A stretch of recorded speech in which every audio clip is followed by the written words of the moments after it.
Professional wrestling is the one true sport. Other sports have their share of intense, dramatic moments, but nothing can compare with professional wrestling.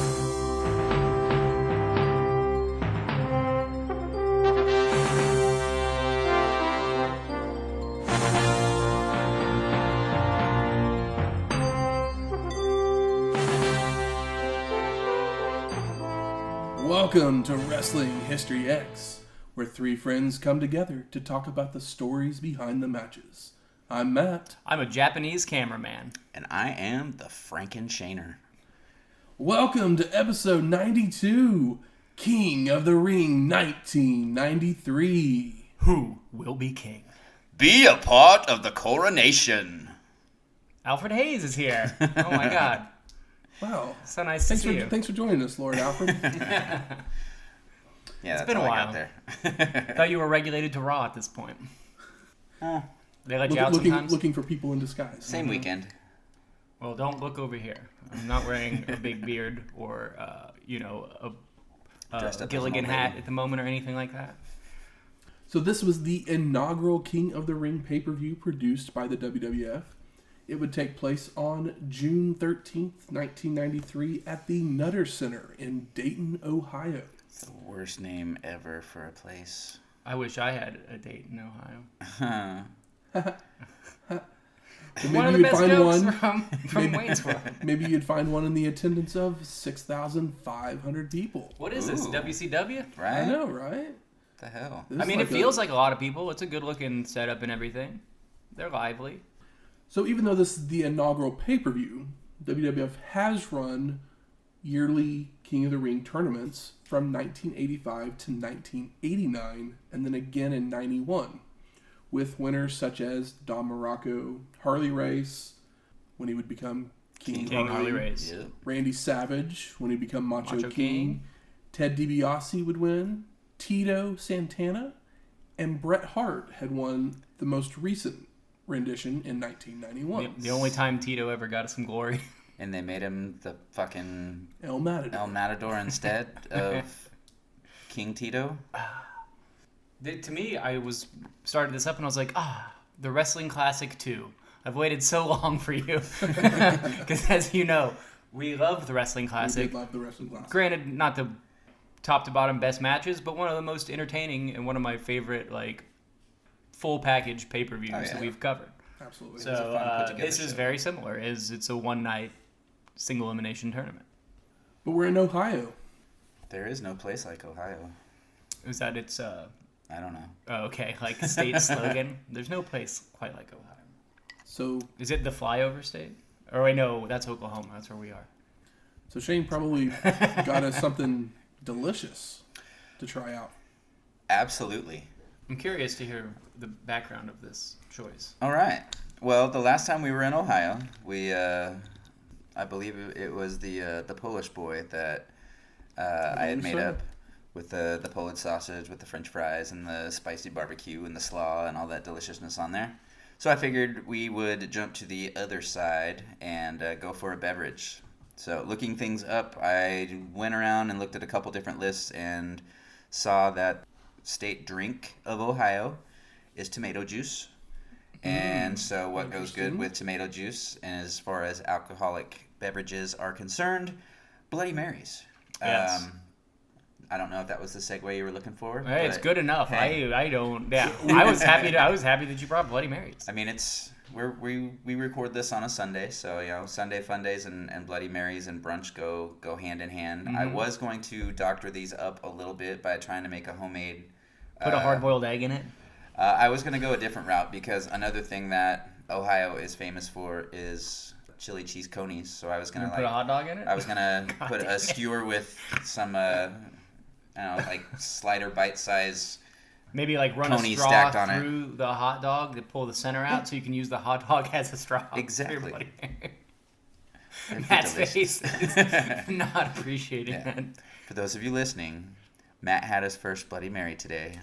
Yeah, I did have my first Bloody Mary. He didn't get far. Yeah. But I'm enjoying it. I think you did a great job, Shane. It's just not a it. flavor that's in Matt's heart. No. It's one of those things you either like it or you don't. It's like cilantro in a way. It's the cilantro of tomato-based alcoholic beverages. You either like it or you don't. This one I doctored up just with the basic Zing Zang Bloody Mary mix. Added some vodka to it. Squeezed in a half of a lime. I say half a lime between the 3 glasses here. Added a little bit more of the Worcestershire sauce. Added a little of the brine from the pickled, I almost said asparagus, okra. And then, Pickled asparagus sounds pretty awesome. I almost got those. I'm iffy on my packaged asparagus because I've had it out of the can where it was mush and it just made me worry that it wouldn't be crunchy and it would just ruin everything. But yeah, you can go to all different directions with Bloody Marys. You can stack them high with snacks and sliders and barbecue. You can throw beef jerky in it. You can infuse your own vodkas. I like to do it Walter Matthau style, where I just take a sip of V8 and then pour the vodkas right into it. It's like that show Step by Step back in the day where he used to make chocolate milk in his mouth by pouring milk and chocolate and then just doing the quick shake. Yeah. I do like the Bad News Bears Sunday edition with the vodka Boilermaker. Well, while they're enjoying those delicious drinks, something that happened right around the same time as King of the Ring, the top grossing film of 1993 would come out. Uh-oh. Jurassic Park. I think my drink is shaking, guys. You see that? We'll find out that, we all know this movie was huge, but they let us know while watching this show, because I think Bobby talks about Jurassic Park quite a bit. Oh, yeah. It's just, I guess, an easy joke. I don't know. It was a it's gigantic in movie. Pop culture, even just being in the same weekend. Yeah, it was a huge movie. Yeah. I did not see it in the theater, but I remember renting it on VHS when it came out. And I was pretty spooked by it, but I was also pretty young.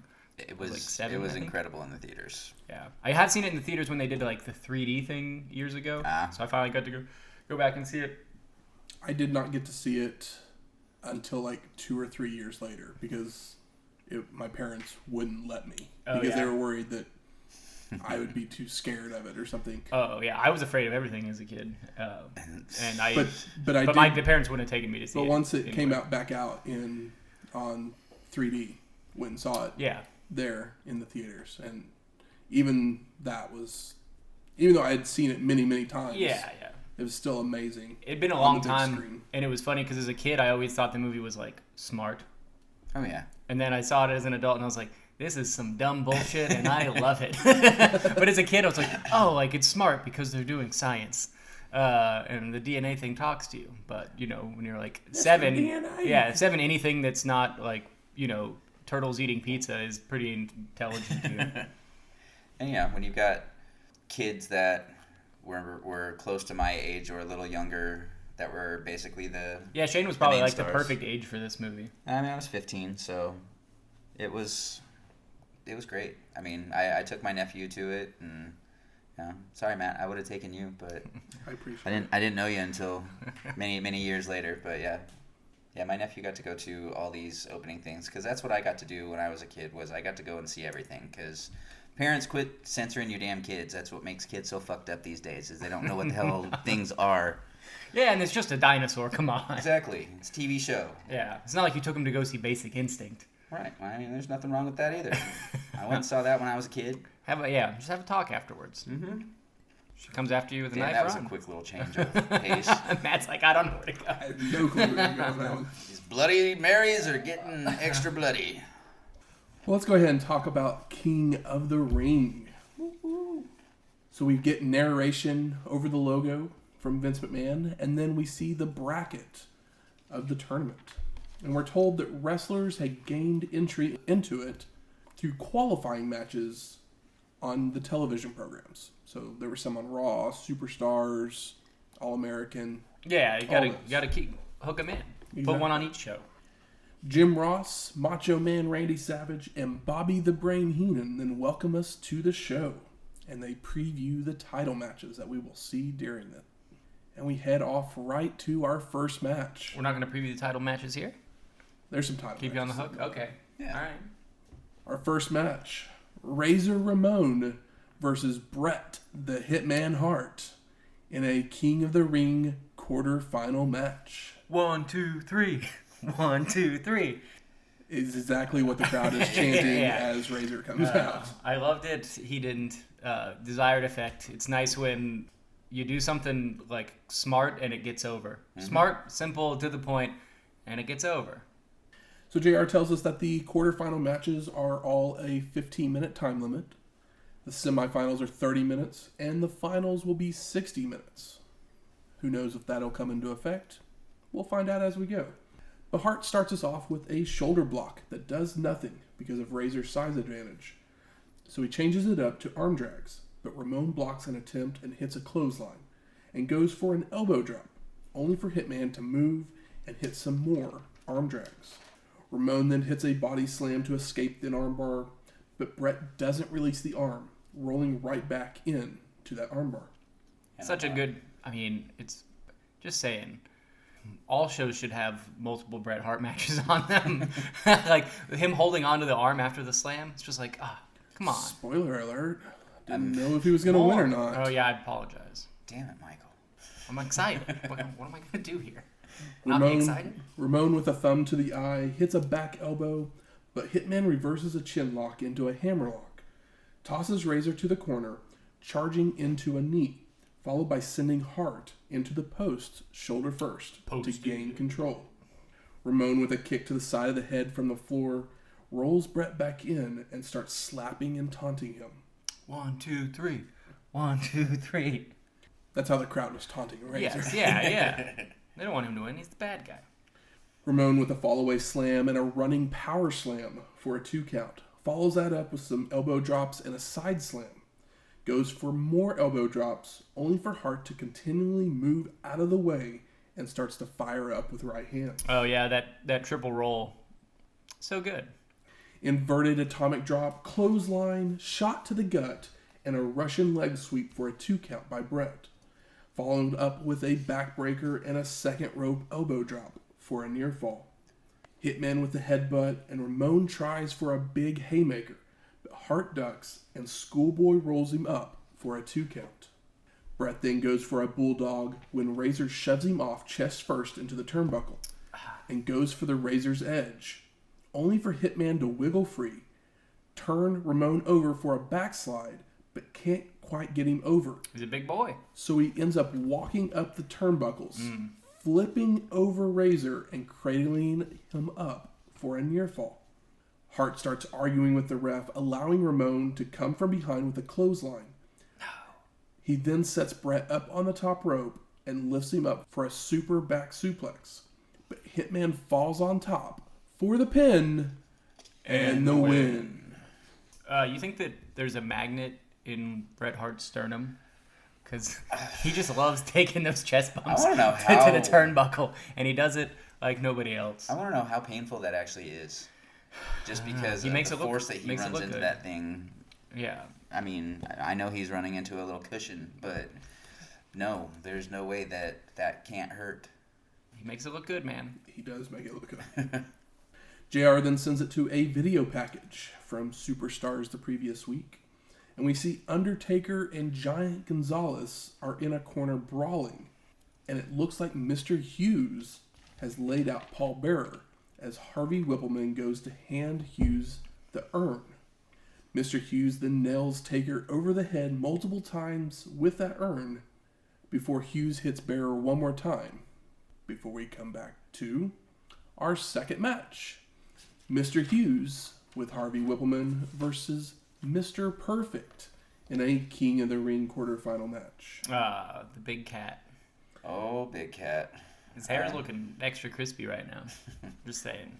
The last time we saw Mr. Hughes was at Wrestle War 92, which was episode 69. Ooh. Was he Mr. Hughes in WCW at all? Yes, he was. Okay, that's why I was like, that's weird that he pulled the name over here.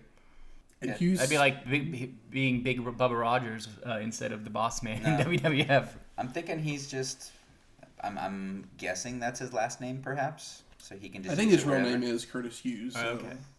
So he can use that. Mr. Hughes is probably more creative name than Big Cat. Yeah. So. Hughes is coming down the walkway. He still has the urn. Oh yeah. So I wonder if we'll see Undertaker. Doesn't the urn have a big old dent in it? Did it? I think so. I can't remember. Maybe. I don't remember seeing it. Yeah. Maybe there's a dent in it later. I know at some point this urn's got a big old dent in it. Yep. But guess what we have the return of?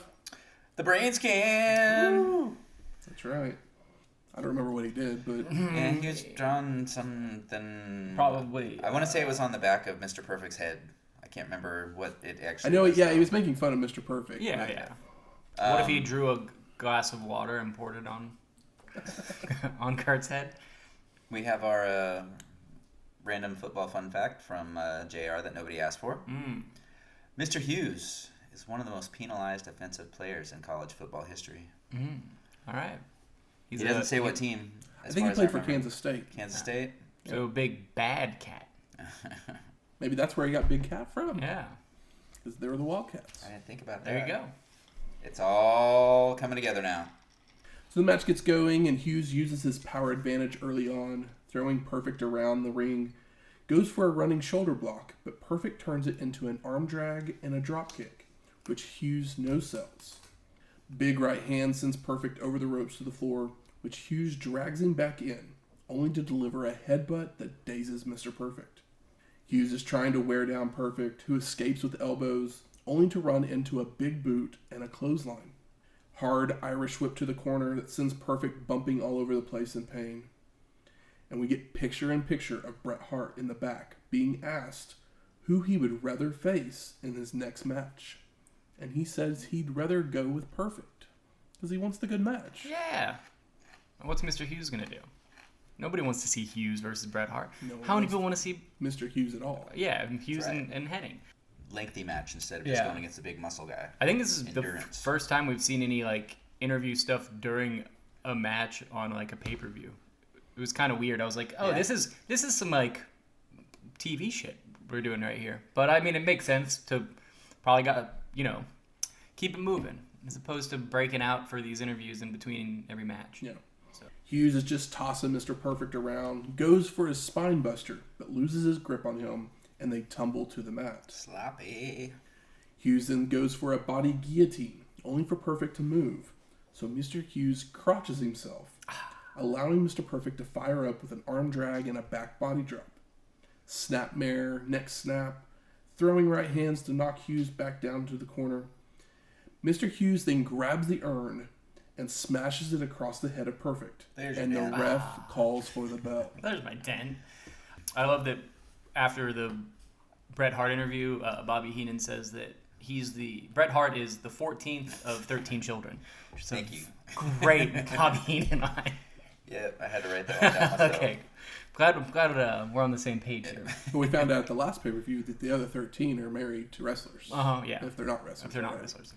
So, of course, Mr. Perfect advances due to the DQ. He wins, but that match was just kind of trash. Let's protect the big cat. Yeah. I mean, he's a big guy, whatever. If he's got the urn, they obviously want to do something with him and Taker, so, you don't want him to be beat by a smaller guy. Yep. We then go to the dressing room. Mean Gene's there with Yokozuna and Mr. Fuji. Banzai. And a boombox. I just like the boombox.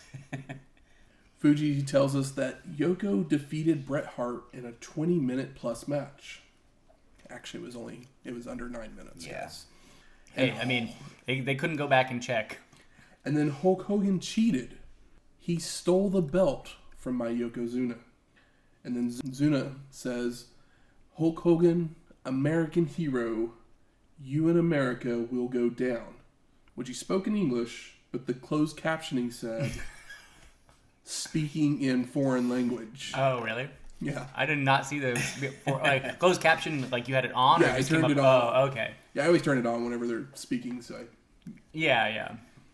That makes sense. I thought you meant that like it just said speaking in foreign language under him, and I was like, I didn't catch that. yeah. But, it was hard. I thought it was hard coded. Instead of writing out what he said, it just said speaking in foreign language. He's That's speaking very funny. Floridian.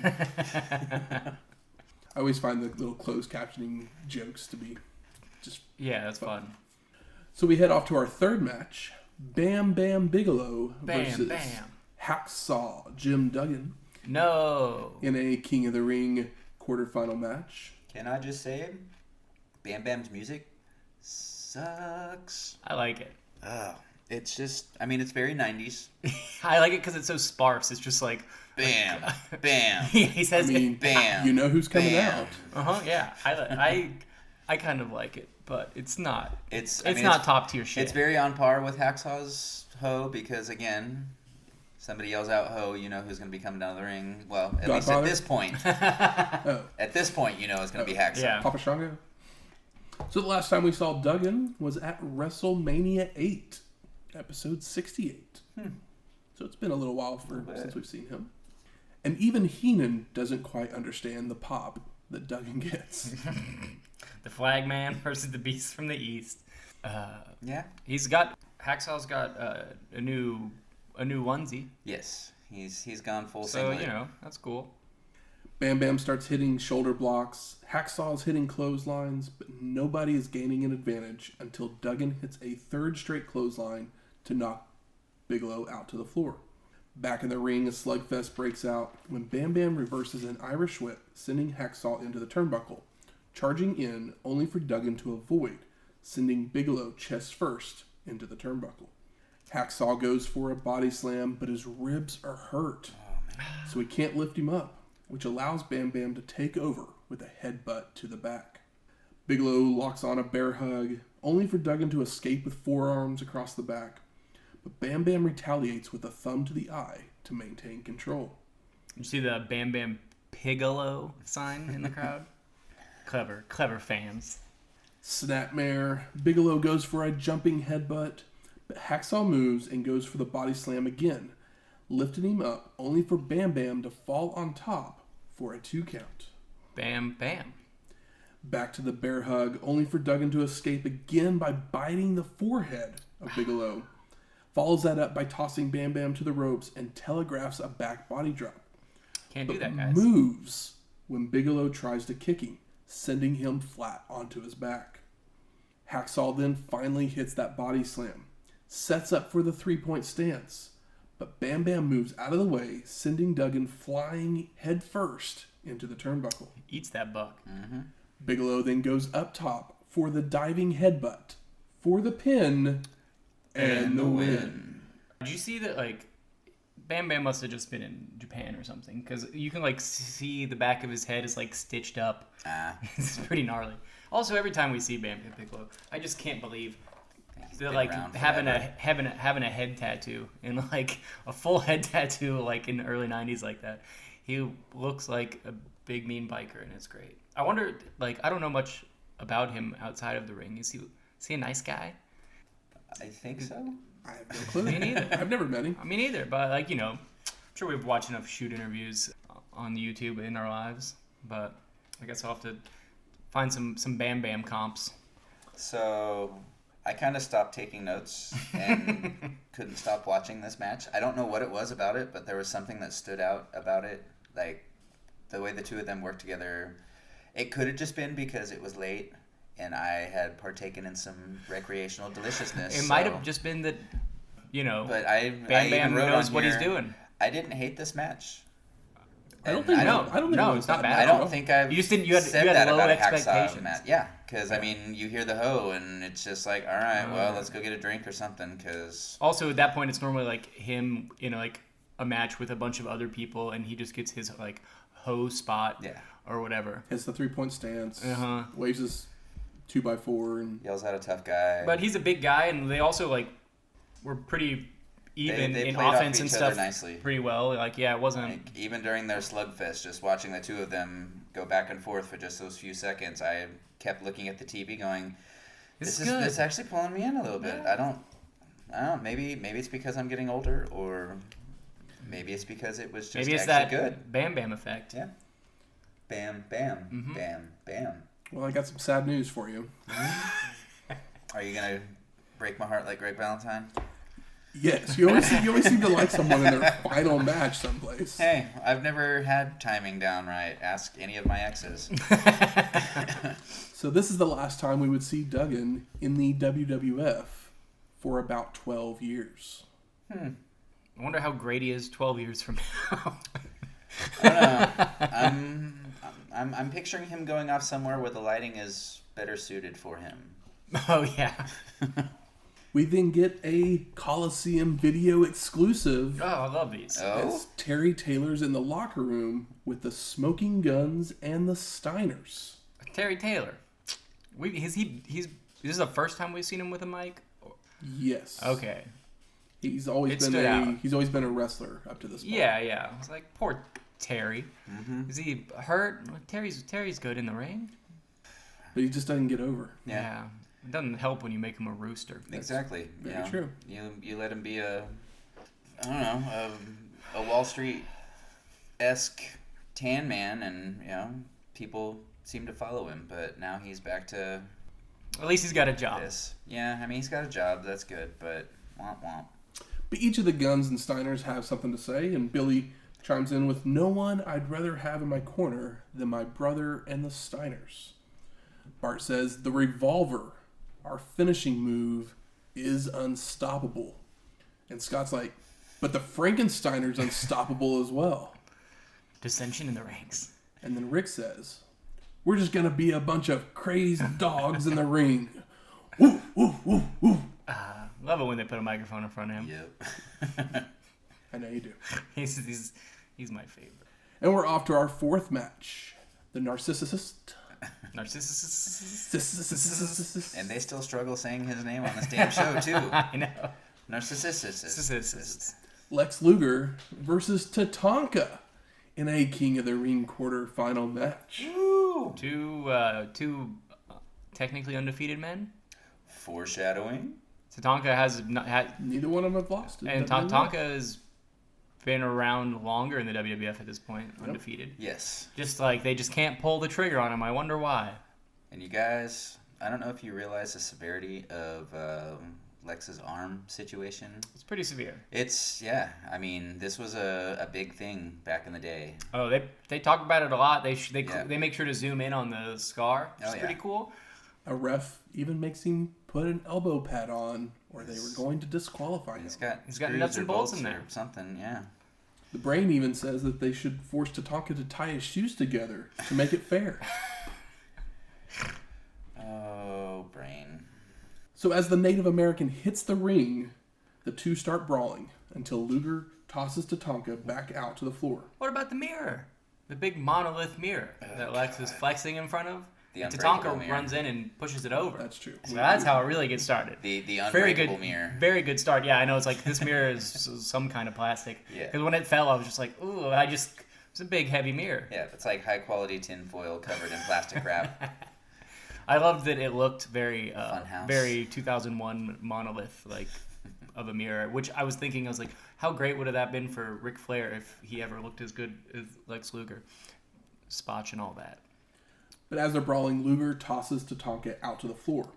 But when he rolls back in, he ends up pushing that mirror into Luger to knock him over.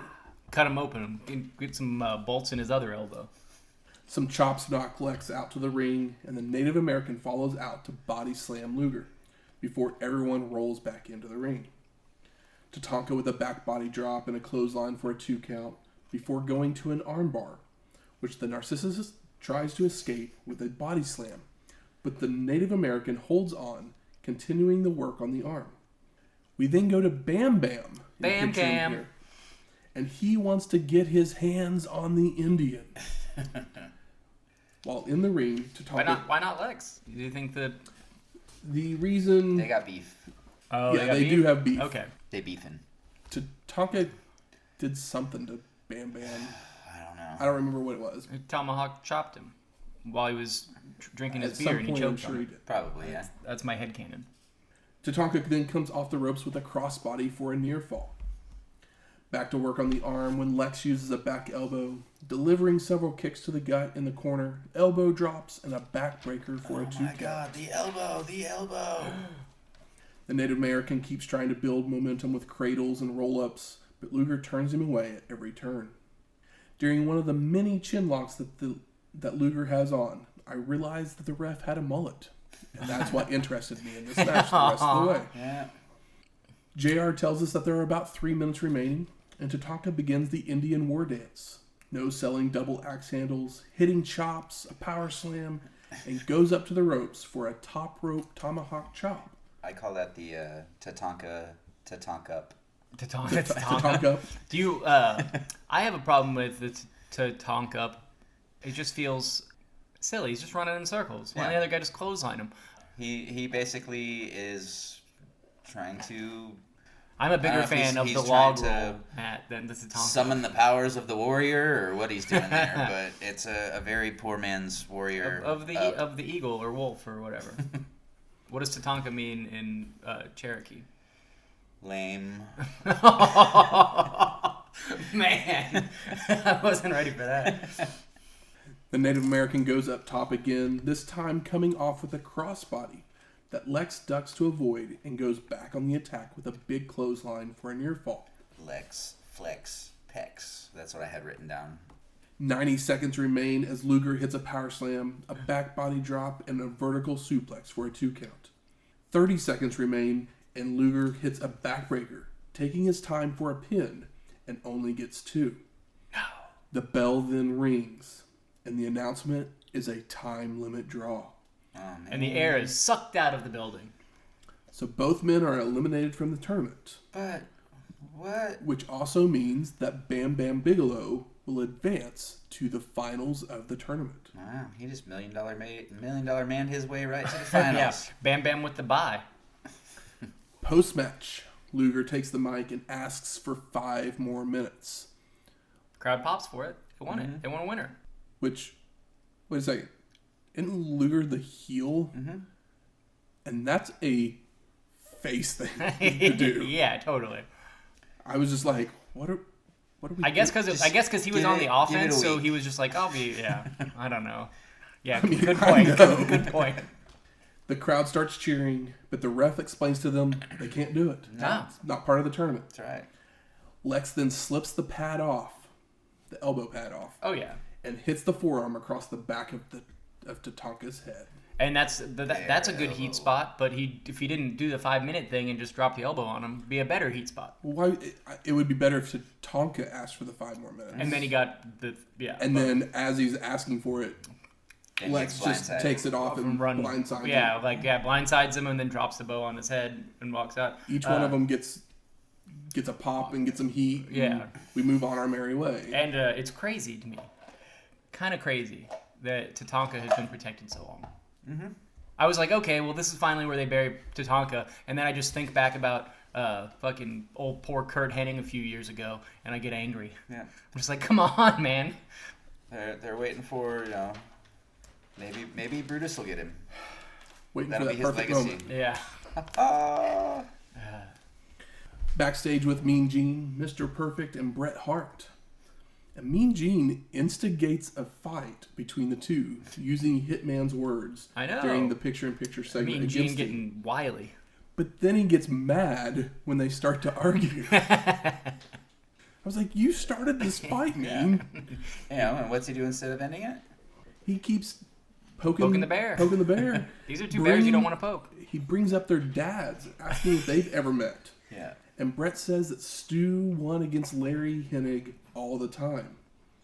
Perfect then brings up SummerSlam 91, which I was like, wow, WWF's remembering history here? I was like, Yeah, something that didn't happen at WrestleMania 1, 2, or 3. Hogan's not involved? What? Yeah. And then he cuts a promo on how he will win after Hart heads off to the ring. So we walk into this match seriously with a my dad can beat your dad argument. I mean, if your dads were wrestlers, that's something. I mean, yeah, but I don't know. If I'm getting ready to kick somebody's ass, the last thing that I'm going to think about is... Their dad? Yeah, my dad can beat your dad up. Let me kick your ass. I don't know. It just felt out. But it's a sport. These guys both weird. treat it like a sport. So the history means something to them. It's just weird. We then get our 5th match. Bret Hitman Hart versus Mr. Perfect in a King of the Ring semi-final match. I like that he says JR says this is like Air Jordan versus Barkley. I'm like, oh, what a nice time stamp on this. We see Bret's hands are all taped up from Razor Ramon stomping on them earlier in the show. Mm-hmm.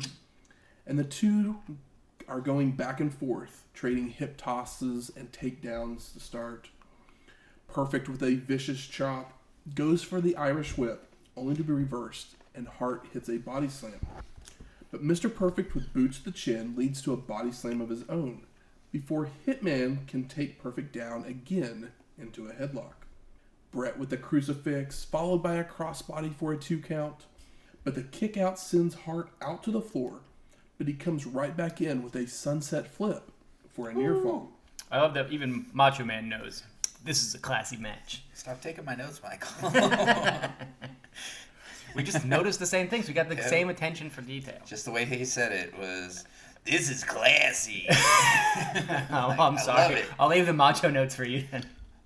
Perfect with a knee to the gut and a drop kick sends the Hitman out to the floor. Mr. Perfect holds the ropes open for Bret. Oh, such a classy thing to do. Only to nail him with a cheap shot, following up by slamming Hart's head into the turnbuckle, chops, and a knee lift for a 2 count. That's my dude. Mm-hmm. I love Macho Man's putting Perfect over by comparing him to himself at a younger time. I thought it was cool. Hitman rolls to the outside to regroup, but Perfect follows out, driving Bret's head into the ring apron. It's the hardest part of the ring. Definitely. What about the post? Isn't the post the hardest part of the ring? That's not what you're told. It is technically part of the ring. You just can't get pinned inside of it. Hart's up on the apron when Mr. Perfect uses the momentum of the ropes to fling the Hitman out to the guardrail. Perfect finally drags Bret back into the ring, delivering some more knee lifts, goes up top, coming off with a missile dropkick, makes the cover, but Hart gets his boot on the rope. Hard Irish whip to send Hitman's sternum first into the turnbuckle. That magnet. Mr. Perfect goes up top again, only for Bret to meet him up there to hit a superplex for a near fall. Damn. Hart with multiple kicks to the leg of Perfect applies the figure 4, but Mr. Perfect finally makes his way to the ropes. He's got to use the figure 4 to get the sharpshooter, soften it up for the sharpshooter. But what I liked in my own viewing of it, he went to put the figure 4 on, and he had the figure 4 on, and it took me a second to realize that he didn't put the sharpshooter on, that he was actually in the figure 4. So, Yeah, I was like, this isn't I think I was right. I may have been a little high. It's also one of those things, like, you just assume that if he starts to wrap up your legs, Yeah. like, you're getting a sharpshooter.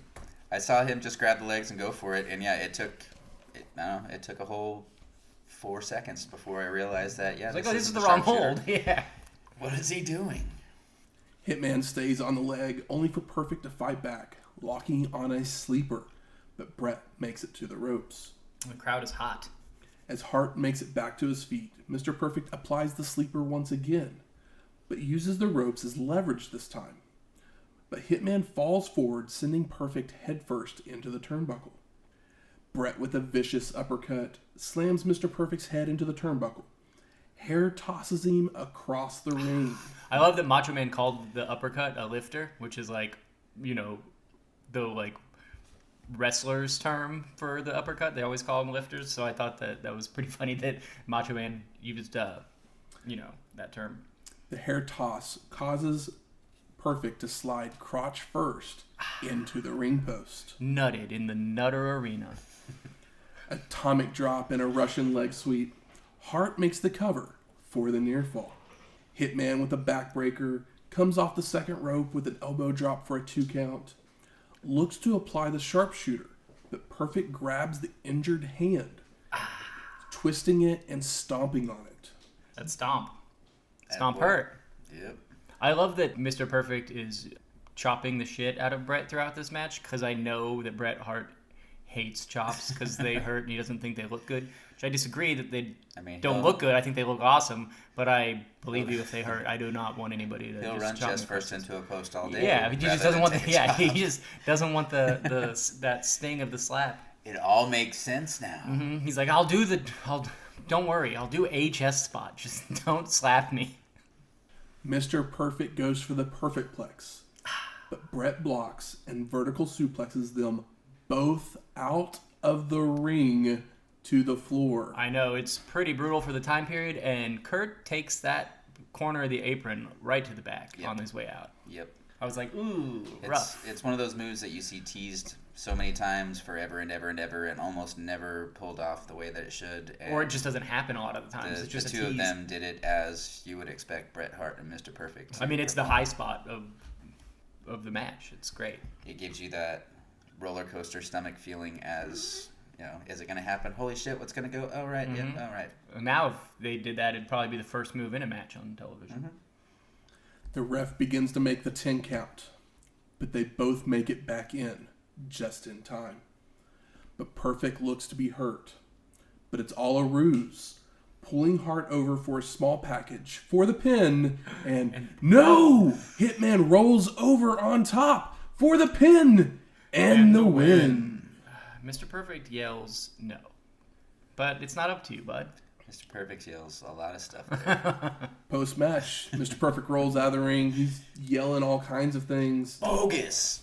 But then he comes back into the ring to confront the Hitman, only to stick his hand out for the handshake. I'm pumped. Bret's pumped. We're all pumped. Yeah. Short list. But what I like, Bret wins, everybody instantly stops limping. Just like that. But no, great match. Loved it. As it's perfect. I would expect. These two guys to have. Yeah. Yeah, this is what I want to see all the time. Classy. Yeah, this is classy. Macho knew what he was talking about. Yes. We then go to the back with Mean Gene and Hulk Hogan and Jimmy Hart. I love that JR affectionately refers to Bobby Heenan when he throws to the next thing as the Weasel, and Bobby does not like it at all. Nope. He was just trying something out. And in the interview, we get, Hulkamaniacs, prayers, vitamins, dreams, blah, blah, blah. What about that, top class airbrush job on Jimmy Hart's new jacket?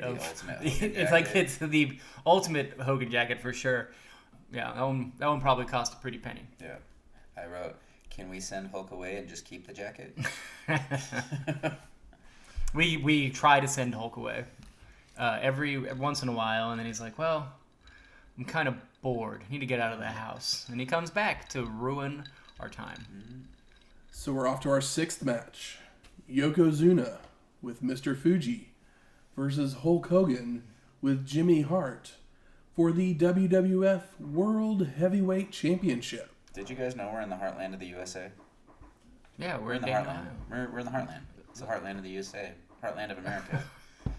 Heartland. Yeah, and Hogan loves them here. Oh. Hogan loves the Heartland. They just said that so many Heartland times. thing so many times. Growing up in Nebraska and living in Oklahoma, you hear Heartland all the time, and I haven't heard it that much in one. I think they're trying to work Ohio their crowd tourism. up in the center of the country since they're so East Coast based. Yeah, exactly. Yeah, it's like where they're just like, okay, well, let's get our numbers up in the middle of the state or country. In the Heartland. Jim Ross mentions that there are an abnormal amount of Japanese photographers at ringside for this match. It's a big match. And Bobby says, title match. Last time I saw this many Japanese people was at Benihana's. Hashtag racist shit your uncle says. I've never even been to a Benihana. I think I mostly know it from 2 Chainz songs. So the two men size each other to start when Yoko throws Hogan to the mat, followed by headbutts, chops, and a body slam. And Hogan looks like he cares, right, guys? Doesn't it feel like there's a little bit of a better energy to Hogan? Well, he's trimmed down for this match. He does. He looks incredible. I think it was for Thunder in Paradise, but we'll talk about that at some point. You just did. Oh, yeah, okay. You're not a Thunder in Paradise guy? You stopped drinking the juice, and I guess you shrink up a little bit. I don't know, yeah. Just a little bit. You look good, though. Hard Irish whip has Hogan begging for mercy. Another Irish whip, and Zuna charges into the corner, only for Hogan to move to avoid and begins firing up with right hands. Hulk with mounted punches and starts biting Yokozuna, followed by a clothesline in the corner. Maybe like a back rake or something like that. Some more Hogan stuff. Hogan tries for the slam, but Yoko's too heavy and starts to club Hulk across the back. Yoko looks, every time we see him, he looks like 50 pounds heavier. Well, I mean, he is. I want to say the last time they mentioned him, they said he was 500, and this time they kept talking about how he was 550. After a rake of the eyes, Hogan again tries for a body slam, still to no avail. Hulk with multiple clotheslines that rock Zuna, but never take him off his feet. But as Hogan goes for a third one, Yokozuna hits a clothesline of his own to take the Immortal One down. Yoko then goes for a splash, but Hulk moves out of the way. Hogan tries a shoulder tackle, only to knock himself down. Oh, and it's crazy how huge Yokozuna looks whenever they're both laying on the mat. And it's just like, it really, like, yeah, for some reason it almost felt like a trick. Like, it felt like it just, like, it's like watching Lord of the Rings, like, they zoomed the camera out and you're like, see the perspective change because of the forced perspective stuff. But, like, when they were both on the mat, for some reason, Yokozuna just looked bigger than ever. Zona then locks on a bear hug. USA chants start helping rally up, but it's stifled with a back elbow and a belly-to-belly suplex for a 2 count. Hogan then begins to Hulk up.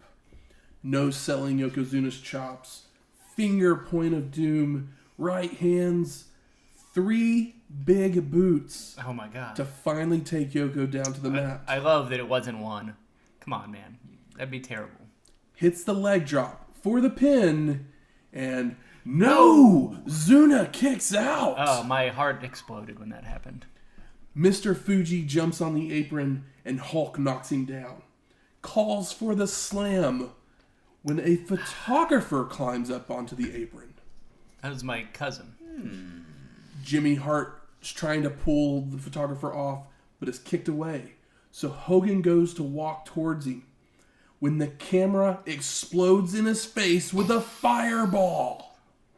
Yokozuna then hits a leg drop for the pin and the win.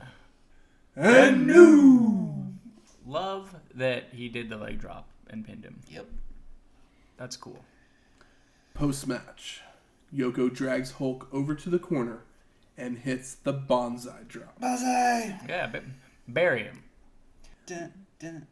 This would be the last time we see Hulk Hogan in the WWF for 9 years. So we're going to have to, I guess, get on Amazon, pick up Thunder in Paradise DVD box set, and we'll just start covering that over on Patreon, maybe.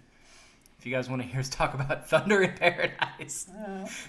Matt's giving me a terrible evil look. Have you ever watched Thunder in Paradise? A little bit as a kid when it was on like TV, like on like a Saturday afternoon, like on TNT or USA. I can't remember which one. They're the same thing in my head. It's a horrible, horrible show. Yeah. I mean, it's kind of like it's exactly what you think it is. It's like a Miami Vice type terrible ripoff thing. But there's speedboats. Ooh, speedboats. Speedboats are cool. I mean, yeah, I'd love me some speedboats, but give me somebody. You ever see the Miami Vice movie where they, instead of calling them speedboats, they call them go fast boats? And I never figure out, like, is that actual slang, or is Michael Mann just doesn't know what a boat is? Well, because speed at one point, drug users would call that go fast powder. Yeah.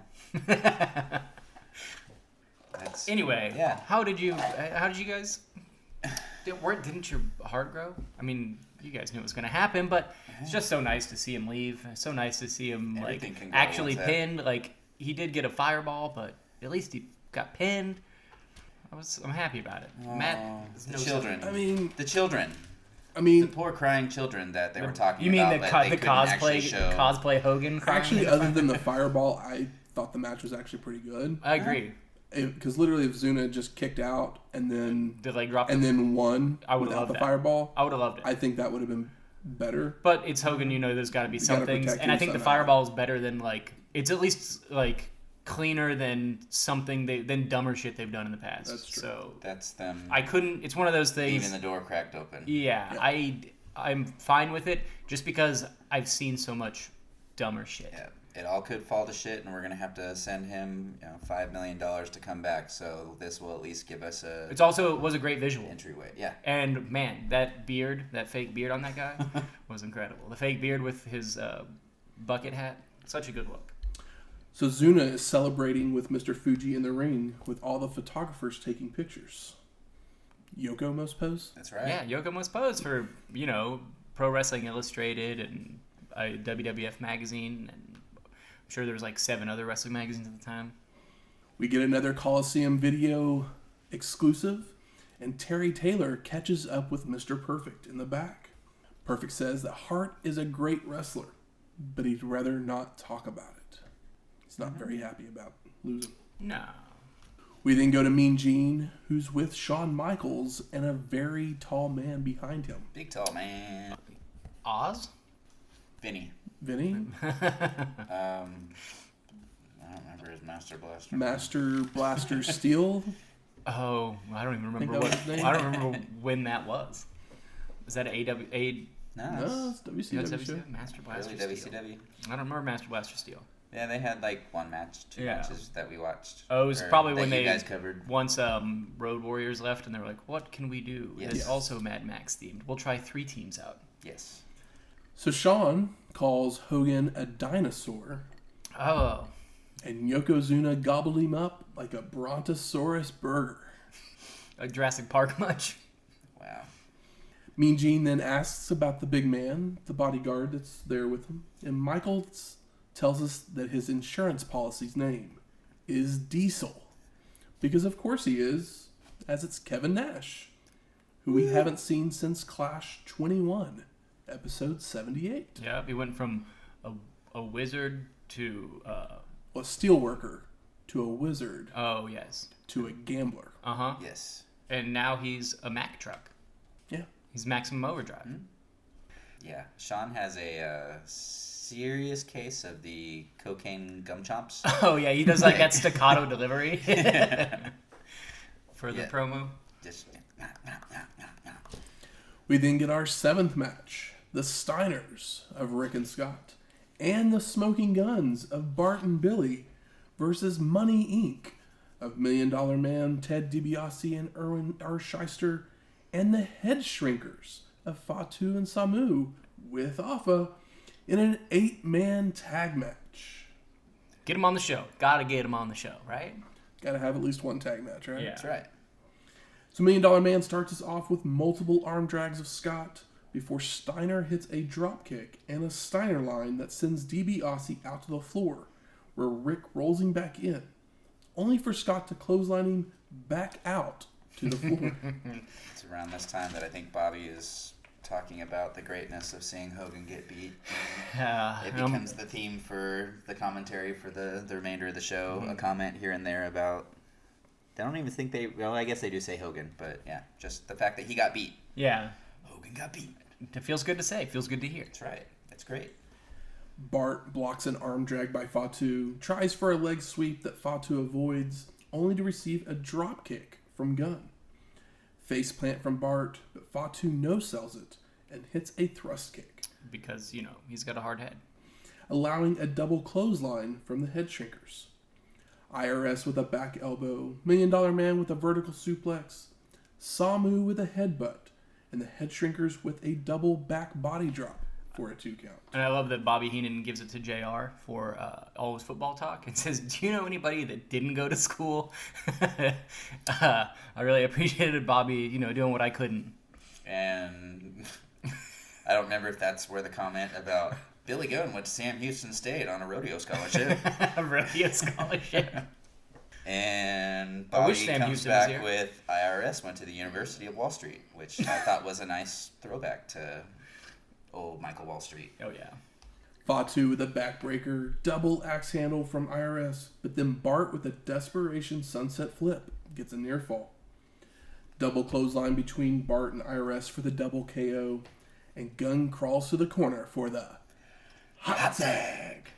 Billy's in with a back body drop, multiple clotheslines on DiBiase, but gets caught with a hot shot across the ropes. Heenan then says that Billy isn't the first cowboy that's ever been hung, as $1 Million Man locks on the $1 Million Dream, Wow.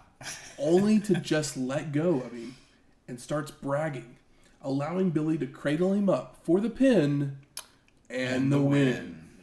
Post-match, everyone jumps in the ring to brawl with the Steiners and the Guns standing tall. I guess that was a way to get over the Guns. I don't know. I'm not sure what we accomplished here. I really don't know either. Yeah.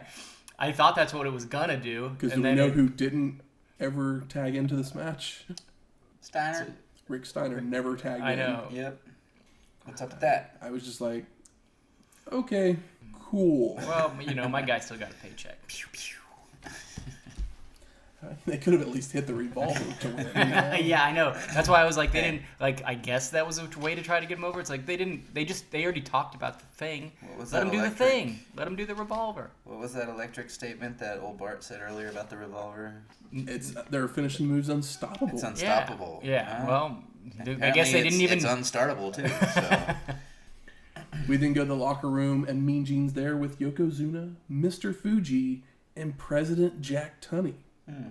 Tunney congratulates the new champion, and Mean Gene says a lot of Americans are very unhappy tonight.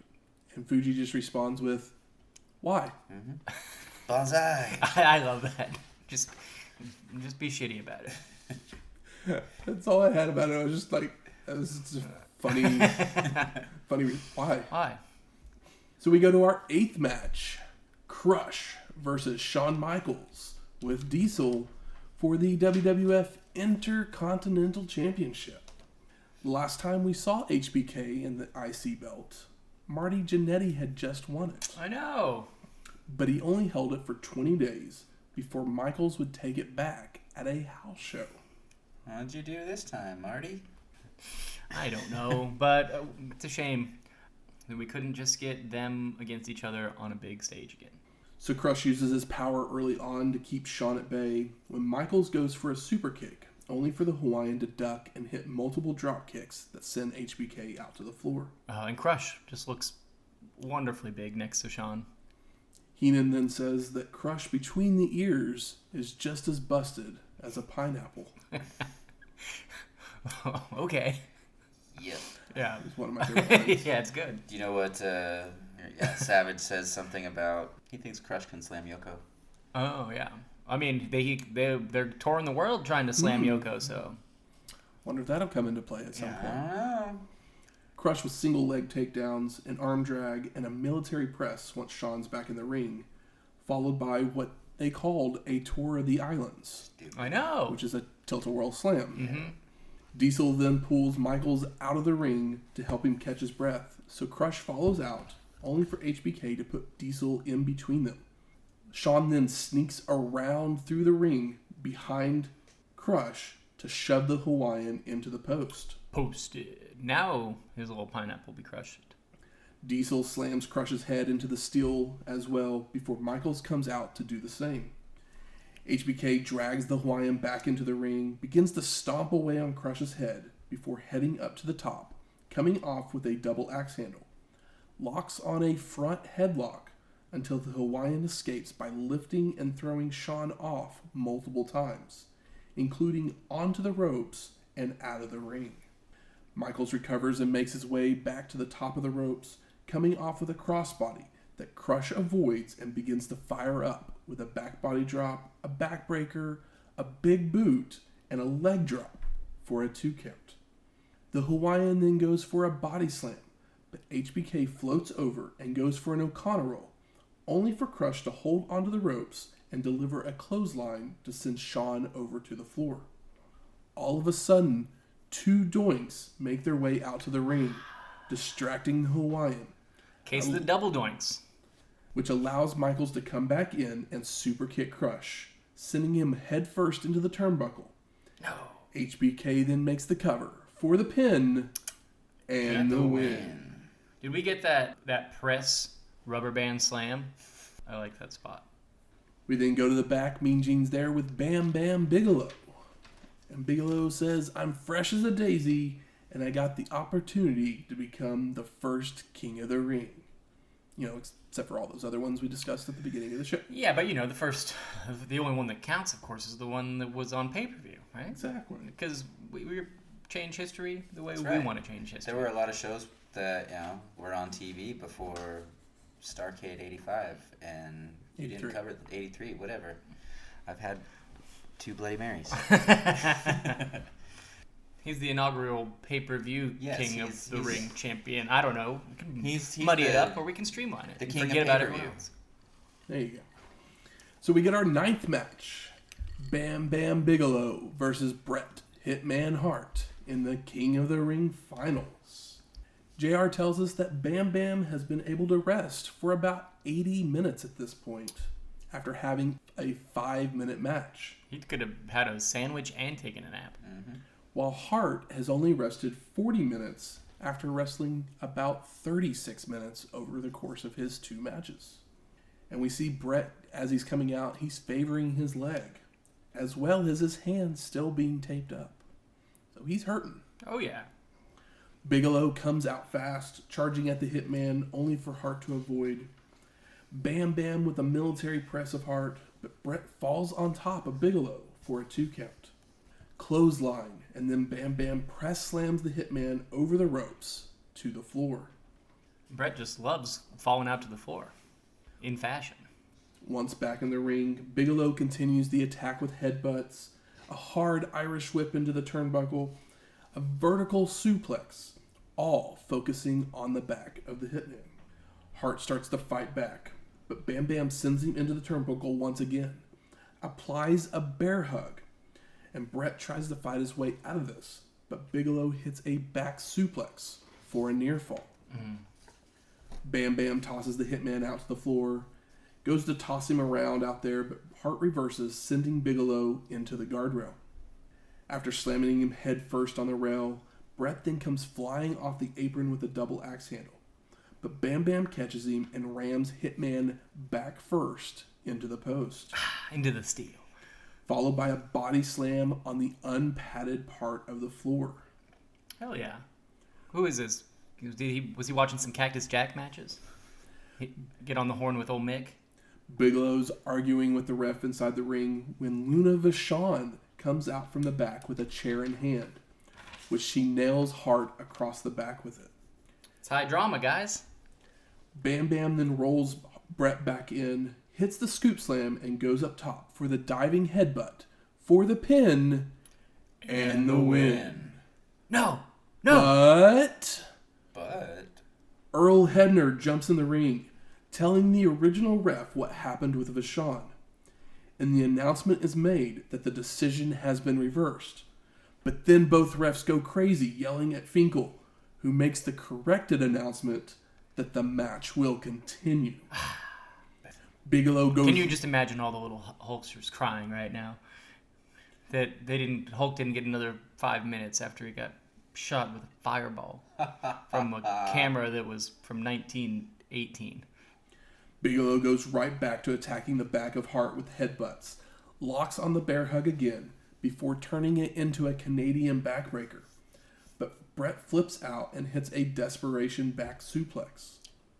The Hitman moves to avoid a senton drop, but can't take advantage as he's too tired.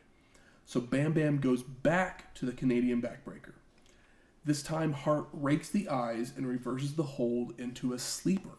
Desperate times call for desperate measures. So what's the difference between a backbreaker and a Canadian backbreaker?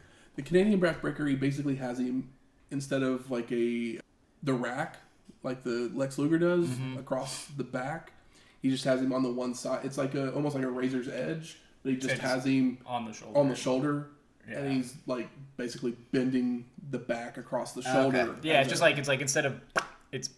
Yeah. Road Warrior Hawk used to use it as a move a lot. It's a big boy move. Yes. Bret then, with a drop kick, tosses Bigelow out to the floor, followed by a plancha, and starts to lay it in with right hands. Hell yeah. Back in the ring, the Hitman with a second rope clothesline, a Russian leg sweep, a second rope bulldog, and attempts the sharpshooter, but Bam Bam's too powerful and kicks Hart away. Bigelow then catches a leaping Bret for another bear hug, but the Hitman starts biting the forehead and goes for a back suplex, only for Bam Bam to turn over on top of the Hitman for the 2 count. Bigelow then sends Bret into the corner, charging in, only to receive a big boot.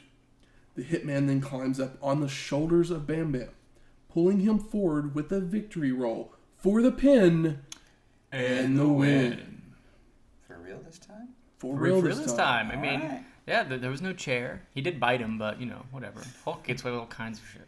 Post-match, Randy Savage runs into the ring to hug Hart and celebrate with him. Hell yeah. Give him the rub, as if Bret Hart needs it, but, why not? Bret then makes his way to a coronation stage that was set near the entrance. Yeah, I love during the match they have a shot from that set, and you can just see Mean Gene standing there by himself watching the match. I thought it was very cute. Mean Gene puts the robe on the Hitman's shoulders, hands him the scepter, and crowns him.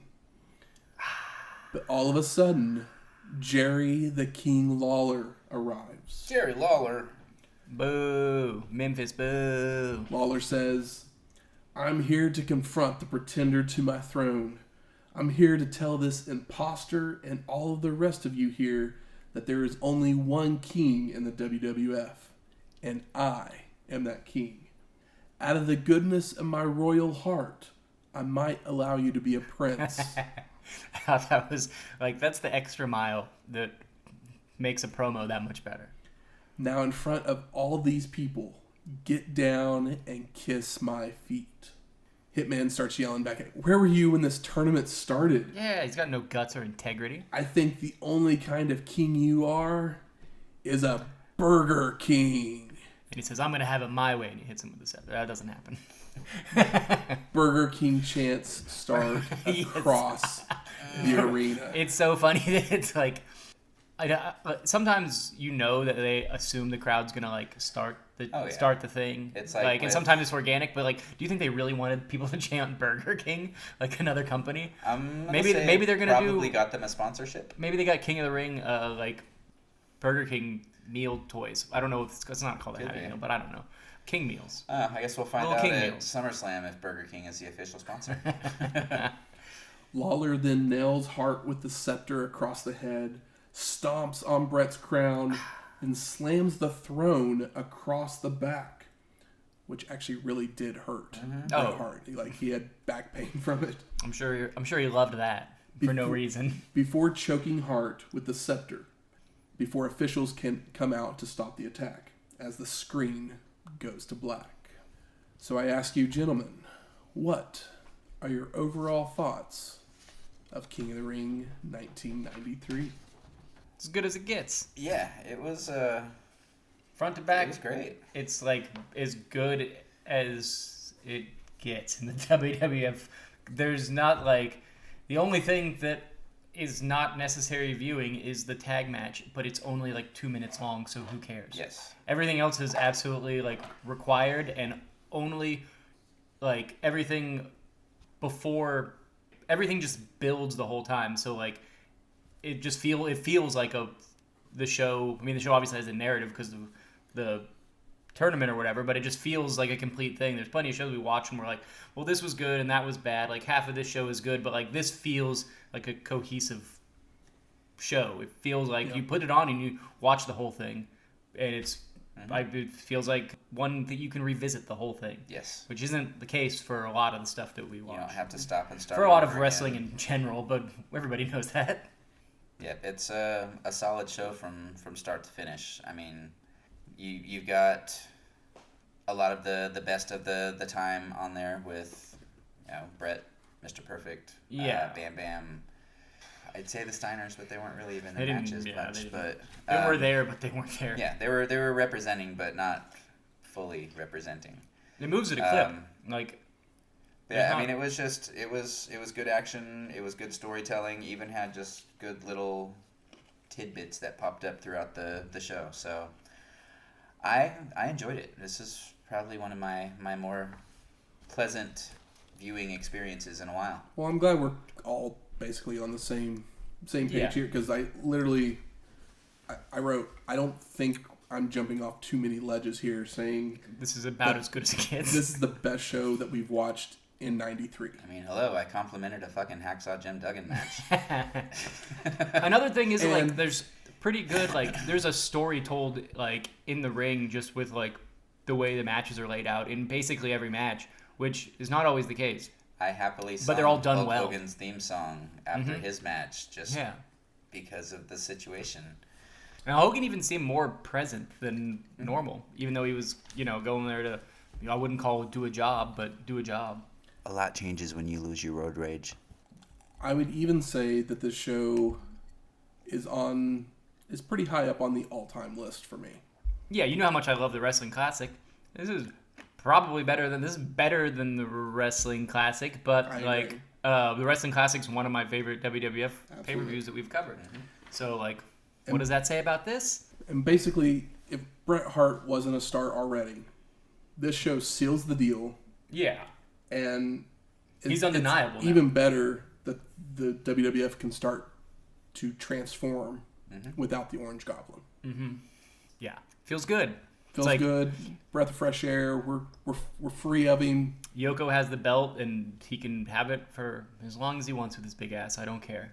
As long as he's destroying other people, or maybe he'll get slammed. Maybe we'll find out soon enough. Yeah. Yep. Good. Where's the smart marks at? There. All right. Fuck you. I think it's time we smark it up. So, what are your best moments of this show? The leg drop on Hogan. The leg drop on Hogan up there. The flash, of course, was great. Basically. There was a lot of good little moments, but I don't know, one that stood out for me that I didn't mention in my notes previously was, and it's going to jump back to the Mr. Perfect and Mr. Hughes match. Not what I was expecting you to say. No. All right. The entrance that Perfect did as he's making his way into the ring, he does his little towel toss, and it lands perfectly on the shoulder of Mr. Hughes as he's walking by. That's awesome. Yeah. I mean, the suplex to the floor spot in the Bret Hart match, Mr. Perfect match, but basically the Perfect and Hart match is kind of a perfect match. So, just that. It's on the short list. Yeah, it's like that's, yeah. Like, Bam Bam and Bret is great, but it's just not the same dynamic as two guys that are of similar size and can work together. Not a lot of guys can work at their rate, and a lot of the times you don't get to see them actually do it together. Yeah. They're great dance partners. I'm going to give you 4 moments that aren't even wrestling moments. 2 are the crowd. The 1, 2, 3 chant. Yeah, was I love great. that. The Burger King chant. Great. Was great. And then both Hogan cosplay guy losing his shit. Fuji saying why. that just cracked me up completely. But then also the closed captioning whenever Yokozuna is talking and just says speaking in. So you're saying when you watch this show, make sure you put the closed caption on. When you watch any show, if you can have the closed captioning on, do it. Yeah. Because you find lots of those little. It's like, yeah, whoever's getting paid to do that is probably having some fun sometimes. Certain times a script was changed, but they didn't update the people who were putting in the closed captions, so you get to see what the actual script says. Yeah. And a lot of this stuff, their promos aren't probably scripted quite like they are now at this point, so somebody just could have been cheeky, and it might not be the same closed caption, or if there was even closed caption on the Coliseum release. I literally think I could find a best moment out of every single match. Yeah. That was just. It was good. That was fun. It made me cheer for a fucking Hacksaw Jim Duggan match. So yeah, that match was good. Yeah. Because it made sense. Yeah. Everything basically makes sense here. Yep.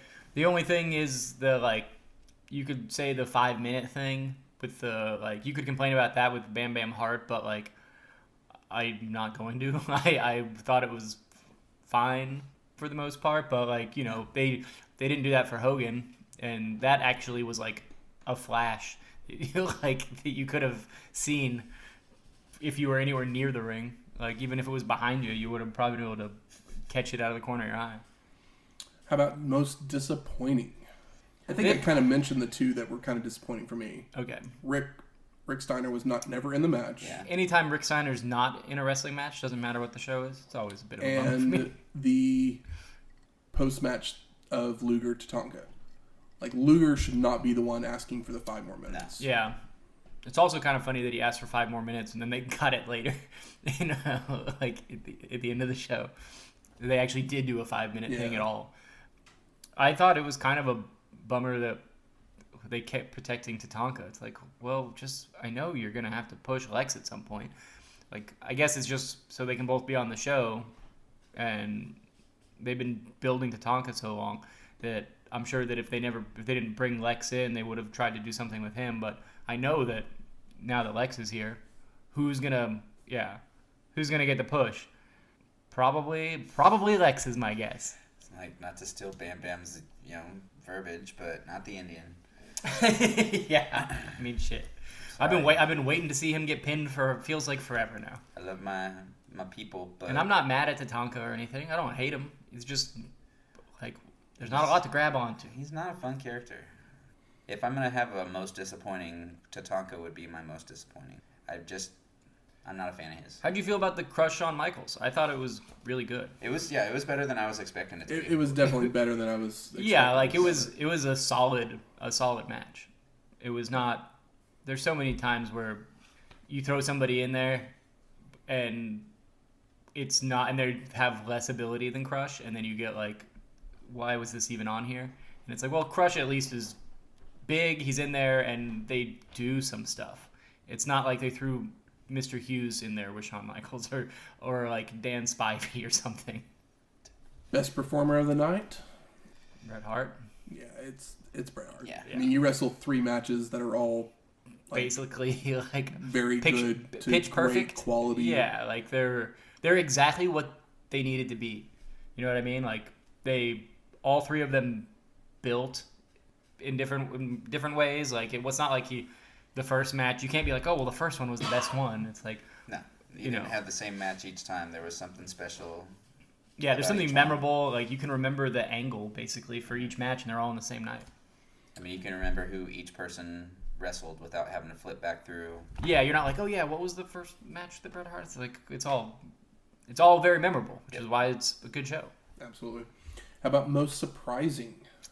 For me, it was that Hogan went quietly To the beaches of Florida. Yeah, as soon as the pin happened, he Rolled lexed his way on out of there. Yeah. He had a boat to catch. A speedboat? A go fast boat. Yeah, go fast boat. But you, Michael? I wasn't ready for Luna to come out. I don't know if she had been working with Bam Bam, like on TV or whatever. So like when I heard coming out, I was like, oh, all right. I mean, Bam Bam and Luna. That's a good look anyway. I can still picture her running away with the chair too. Yeah. I'll be honest. I was surprised that Luger didn't make the finals. Yeah, I expected him to as well. I totally expected a Luger Hart match to, that seems like a really good, on paper, a really good final. I felt like they telegraphed the time thing, but they always do that. But as I was watching, I was like, oh, they're going to go time on this Tatanka Lex match. And I was like, kind of bummed about it. All right. I mean, they always go to time on a single elimination in the tournament. Overall story of the show, it made sense. Definitely. Because then you had Bam Bam having worked a 5-minute match while Bret has worked you don't want twice. You don't want Bam Bam versus Lex. Matches. Like, who do you put over, Bam Bam or Lex? Like, that's not a good look to have one of those guys eat a clean pin. Or do you do the DQ? Well, I was literally like, I mean, would you have moved and they're both Bam heels. Bam versus Tatanka and Lex versus Hacksaw, and then had each one of them, had 3 matches as well, because then you have probably Tatanka versus Luger in the semifinal, and you give one of them an actual loss. Yeah, I think they did. I think they kind of did it right, but it was. Weird. I think they made the right decision. I agree. I agree, but I was just like they planted several seeds in this show. Yes. Yeah, you're more invested in basically everybody when this is over. Some more than others, but still some investment. Making their way to the ring. It's trivia time. Okay. This week, the category. Who's the first winner of the night of the pay-per-view King of the Ring? Bret Hart. Cool. 3 points to Shane. Sorry. Incorrect. Well, the first winner of the night. I said the pay-per-view. Oh, you did say Yeah. pay-per-view. It was very sweaty. Oh, see, I heard, I guess, different fragments of that. The answer is Harley Harley Race, winner of the night. No, it's Don Morocco. Oh, okay. Yeah. Don Morocco was the first King of the Ring. Fuck Don Morocco. Hey, be nice. This week, the category is Music of the Mat. Hit my music. Break it down. Matt likes music. So I will play a wrestler's theme song. First to buzz in with the name of the wrestler Okay. gets 3 points. And you randomized this, right? Yeah. Okay, so we're just going to go, eh. That's our sound. Because we're professionals here. Eh. Here we go.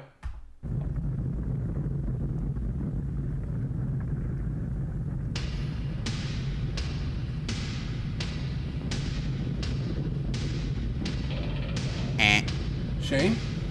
Is that Diesel? It is not Diesel. No, it's not Diesel. It's just a drum beat. I know who it is. Is this seriously all it is? Or does anything happen? I was stupid. I said Diesel, and he hasn't wrestled a match. He so didn't, he wouldn't be he on the didn't list wrestle yet. in 83 to 92. Yeah. Just think about it. I have no idea. I'll go Vader. Incorrect. What is that? It's just a drum beat. Shane, you want to take another guess for Yeah, no points? let us know. I thought you said you knew it. Like You know it in your heart. I can hear it in my head. I just heard it in my but head. It sucked. I'm trying to figure out who the hell it is. Oh, I know what it is. The natural disasters. John Tenta. Oh, the It is earthquake. Earthquake. It should be, but man. The Quaker Shake. Yeah. That was the name of the song. It's just a drum beat, and then it goes. It sounds like you're logging onto the internet for a I hate to second. tell you that, but that's a lot of what the 80s and Yeah, early I 90s know. theme music was. I know, but I was. Where's my bam, bam, and the cool and the cool 2 keyboard notes? Next week, Super Summer Sizzler Spectacular. Can I get half a point for knowing his birth name? No, I'm kidding. I don't need a point. You guys excited to go back to Philly and watch some ECW? Oh, we're on Phil again. Fuck yeah. Some Eastern Championship Wrestling. That's right. NWA Eastern Championship Wrestling. Going back to Philly. Yeah. West Philadelphia. Born and raised. Uh-huh. Playing on the playground most of my days. 2300 Arena. This is my stomping grounds. Music from this week's show is Pride of Achievement by Manhattan Production Music. And Bret Hart was our winner of the main event, so we play his music, Heartbeat by Jimmy Hart. Heartbeat. Yeah, I mean, turn this off and go watch the show, guys. Go watch Absolutely. the show. Go watch Carrying But before 93. you do that, go out there and rate and review us on iTunes, Stitcher, Google Play, or wherever you find your podcasts at.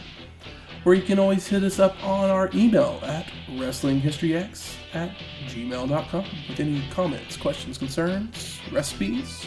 We're headed back to Pennsylvania, Philadelphia, all that good stuff. Maybe some like wrestler themed meals. I don't know what that would be, but We'd even take some of those. yeah, We'll take anything. We'll at do this point. Or like an earthquake milkshake? Or... yeah. We could do Be called a Quaker Shake. a Hart Foundation one, where you take like fried chicken hearts and put it on a sub sandwich. You guys looked at me like, no, thank you. Very irony, a little chewy. A little bit. But if Yeah, email's call not it your the Hart thing, you Attack. can always hit us up on Twitter at WrestlingHistoX. That's Wrestling HISTOX. We'll talk to you next week. Layers!